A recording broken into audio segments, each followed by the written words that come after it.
ಅದಕ್ಕೆ ಮುಂಚೆ ಫ್ಯಾನ್ ನಾನು ಕಾಲೇಜ್ ಓದ್ತಿರ್ಬೇಕಾರೆ ಟು ಬಿ ಅಂತ ನೋಡೋಲ್ಲ ಡ್ಯಾನ್ಸ್ ಮಾಡ್ಕೊಂಡು ಹೋಗ್ತಾ ಇದ್ವಿ ನಾವು. ಇವತ್ತು ತುಂಬಾ ಜನ ಬಂದಿದ್ದೀರಾ. ನಾನು ಒಬ್ಬರ ಹೆಸರು ಹೇಳಿ ನಾನು ಚೆನ್ನಾಗಿರಲ್ಲ.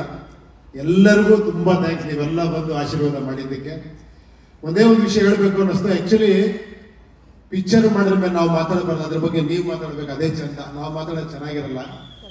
ಬಟ್ ಒಂದೇ ಒಂದು ವಿಷಯ ಹೇಳಕ್ಕೆ ಇಷ್ಟಪಡ್ತೀನಿ. ಒಂದು ಸಿನಿಮಾಲಿ ಈ ಡೈಲಾಗು ಹೇಳಿದ್ದೀನಿ ನಾನು. ಮನುಷ್ಯನಿಗೆ 3 ಸ್ಟೇಜ್ ಬರುತ್ತಂತೆ. ಒಂದು ಸ್ಟೇಜ್ ಅಲ್ಲಿ ನಾನು ಕರೆಕ್ಟ್ ಆಗಿದ್ದೀನಿ, ಪ್ರಪಂಚ ಸರಿ ಇಲ್ಲ ಅಂತ. ಅದೊಂದು ಸ್ಟೇಜ್ ಮನುಷ್ಯನಿಗೆ, ಒಂದು ಯಂಗ್ ಏಜ್ ಅಲ್ಲಿ ಬರುತ್ತದು. ನಾನು ಕರೆಕ್ಟ್, ಯಾರು ಸರಿ ಇಲ್ಲ ಅಂತ. ಅವಾಗ ಒಂದೇ ಸಿನಿಮಾಗಳು ಮಾಡಿದೆ ನಾನು. ಸ್ವಲ್ಪ ಮೆಚುರಿಟಿ ಬರ್ತಿದ್ದಂಗೆ ನನ್ನಲ್ಲೇನೋ ಪ್ರಾಬ್ಲಮ್ ಇದೆ, ಹೊರಗೆಲ್ಲ ಕರೆಕ್ಟ್ ಆಗಿದೆ ಅಂತ ಶುರು ಆಯ್ತು. ಅದಕ್ಕೊಂದೇ ಸಿನಿಮಾ ಮಾಡಿದೆ. ಈಗ ಯಾವ ಪರಿಸ್ಥಿತಿ ಬಂದಿದ್ದೀನಿ ಅಂದ್ರೆ ನಾನು ಕರೆಕ್ಟ್ ಆಗಿದ್ದೀನಿ, ಎಲ್ಲರೂ ಕರೆಕ್ಟ್ ಆಗಿದ್ದಾರೆ, ಎಲ್ಲ ಕರೆಕ್ಟ್ ಆಗಿ ಇದೆಯಲ್ಲ ಅಂತ.